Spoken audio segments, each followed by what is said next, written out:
Manchester United tengah berada dalam fase transisi penting pada paruh musim 2025-2026 seiring perubahan kepemimpinan di kursi kepelatihan dan penyesuaian strategi klub baik di dalam maupun di luar lapangan. Penunjukan Michael Carrick sebagai pelatih interim menggantikan Ruben Amorim menandai dimulainya babak baru yang penuh tantangan sekaligus membuka ruang evaluasi menyeluruh terhadap arah pembangunan tim. Di tengah dinamika tersebut, perhatian publik tertuju pada dua aspek utama, yaitu kebijakan transfer Manchester United di sisa bursa transfer Januari 2026, serta perubahan pendekatan yang mulai diterapkan Carrick sejak hari-hari awal kepemimpinannya.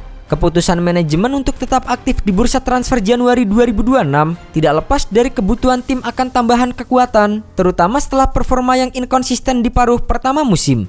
Meski demikian, klub memilih pendekatan yang lebih realistis dan berhati-hati. Manchester United dipastikan tidak akan melakukan belanja besar pada jendela transfer musim dingin ini. Untuk sementara, fokus utama adalah mendatangkan pemain dengan harga terjangkau yang mampu memberikan kontribusi langsung tanpa membebani kondisi finansial klub. Dalam konteks ini, lini tengah menjadi sektor yang paling mendapat perhatian. Manchester United pun dikabarkan hanya akan merekrut satu gelandang sebagai solusi jangka pendek untuk bisa menutup celah yang ada. Dari sejumlah nama yang dipertimbangkan, Ruben Neves muncul sebagai salah satu kandidat paling realistis. Gelandang asal Portugal yang kini membela Al Hilal di Liga Arab Saudi itu memiliki pengalaman panjang di Liga Inggris bersama dengan Wolverhampton dan dikenal sebagai pemain yang mampu mengatur tempo permainan serta memberikan ancaman melalui tembakan jarak jauh.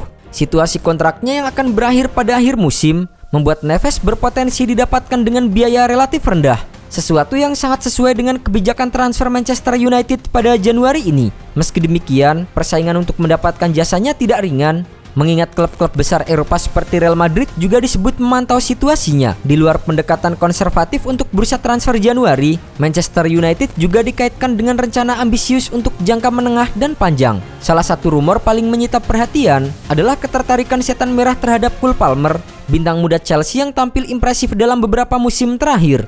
Laporan dari media Spanyol menyebutkan bahwa Manchester United berpotensi mengajukan tawaran besar dengan nilai mencapai 120 juta pound sterling. Palmer dinilai sebagai pemain yang mampu menjadi pengubah permainan berkat kemampuannya mencetak gol, menciptakan assist serta berperan sebagai motor serangan dari lini tengah. Bagi Manchester United, Palmer dipandang sebagai sosok ideal untuk menjadi penerus Bruno Fernandes dalam jangka panjang. Namun, realisasi transfer ini menghadapi banyak kendala. Chelsea hampir pasti enggan melepas aset berharganya ke rival langsung, sementara Palmer sendiri harus mempertimbangkan apakah kepindahan tersebut sejalan dengan proyek jangka panjang karirnya. Mengingat Manchester United masih bergulat dengan proses pembangunan ulang yang belum sepenuhnya stabil. Nama lain yang terus memicu perdebatan adalah Mason Greenwood. Penyerang berusia 24 tahun itu tengah menikmati periode terbaik dalam karirnya bersama dengan Marseille di Ligue 1. Greenwood tidak hanya menunjukkan ketajaman di depan gawang, tetapi juga perkembangan signifikan dalam aspek permainan tim. Performa konsistennya membuat nilai pasar Greenwood melonjak tajam. Diperkirakan mencapai kisaran 80 hingga 100 juta euro. Dalam situasi ini, Manchester United berada pada posisi yang unik dengan klausul pembelian kembali dengan harga tetap sekitar 42 juta pound sterling. Dari sudut pandang olahraga dan finansial, opsi membawa kembali Greenwood tampak sangat menguntungkan. Terlebih dengan rencana perombakan besar skuad pada musim panas mendatang. Namun, potensi kembalinya Greenwood ke Old Trafford tidak bisa dilepaskan dari kontroversi dan isu sensitif yang menyertainya. Selain itu, dinamika kepelatihan juga turut mempengaruhi keputusan ini. Munculnya nama Roberto De Zerbi sebagai salah satu kandidat kuat pelatih kepala Manchester United membuka kemungkinan baru, mengingat pelatih asal Italia tersebut saat ini bekerja sama langsung dengan Greenwood di Marseille dan dikenal dengan filosofi menyerang yang memberi kebebasan kepada pemain kreatif.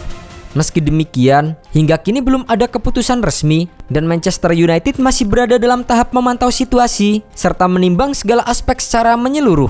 Sementara itu, di sisi teknis, Michael Carrick mulai menancapkan pengaruhnya dalam waktu yang relatif singkat. Kesuksesan awalnya terlihat jelas pada laga debutnya sebagai pelatih interim ketika Manchester United secara mengejutkan mampu mengalahkan Manchester City dengan skor 2-0 di ajang Liga Inggris. Kemenangan tersebut tidak hanya bernilai 3 poin, tetapi juga memberikan dorongan moral yang besar bagi skuad yang sempat kehilangan kepercayaan diri.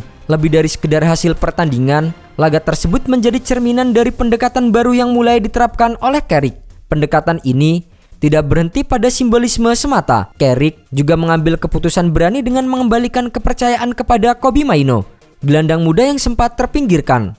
Keputusan memainkan Mainoo sebagai starter dalam laga derby Manchester terbukti tepat setelah pemain internasional Inggris itu tampil gemilang dan dinobatkan sebagai pemain terbaik pertandingan. Perubahan lain yang mulai terasa adalah pendekatan Carrick di lapangan latihan. Ia memperkenalkan sesi latihan yang lebih singkat tetapi intens dengan penekanan pada peningkatan kualitas individu pemain. Metode ini dinilai lebih efektif dan mendapatkan respon positif dari para pemain yang merasa lebih terlibat secara langsung dalam proses pengembangan. Di ruang ganti, Carrick juga menerapkan gaya komunikasi yang lebih terbuka dan langsung. Ia memilih berbicara dengan pemain usai pertandingan untuk memberikan umpan balik, sebuah pendekatan yang berbeda dibandingkan metode sebelumnya yang cenderung memberi jarak pasca laga. Bahkan, dalam rutinitas hari pertandingan, Carrick melakukan penyesuaian kecil namun bermakna, seperti mengatur waktu kedatangan tim ke stadion agar lebih dekat dengan kick-off. Langkah ini bertujuan menyegarkan suasana dan memutus pola lama yang dinilai kurang efektif. Meski tampak sederhana, perubahan-perubahan ini mencerminkan tekad Carrick untuk menghadirkan nuansa baru dan membangun kembali fondasi mental tim dalam waktu singkat.